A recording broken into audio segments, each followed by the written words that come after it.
делать? Ну вот, думаю.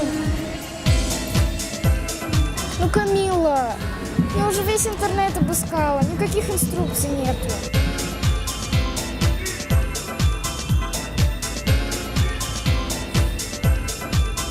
Может, анонимно? Да я уже пробовала, там никто ничего не знает. Говорят, это уже классика. Да, нам нужен спец. Вот он задачу задал. Не мог традиционный метод использовать. А мне понравилось. Тогда хотя бы ответный шаг подсказал бы. Да как же ты не понимаешь? Это испытание. Я сама должна все понять. Амина, ну вот так можно целую неделю думать. Паша, ты что ли? Вы почему такие серьезные? Что случилось? Неважно. Ладно, я пошел. Иди. Давай. Стой, ты же мальчик.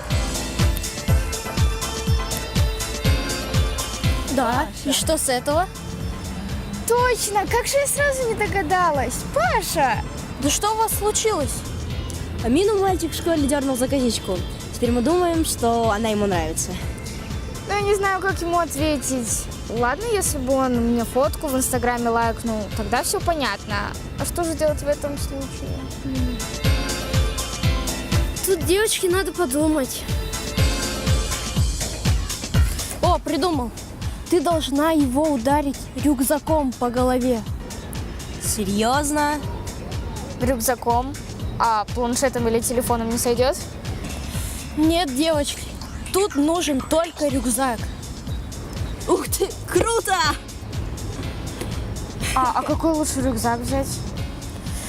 Возьми большой рюкзак и положи туда самую большую энциклопедию. Он точно серьезный парень. Спасибо. Да, ты нас выручил.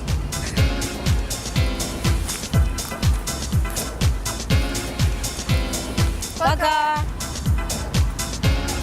Пока-пока, девчонки. Всегда рад помочь.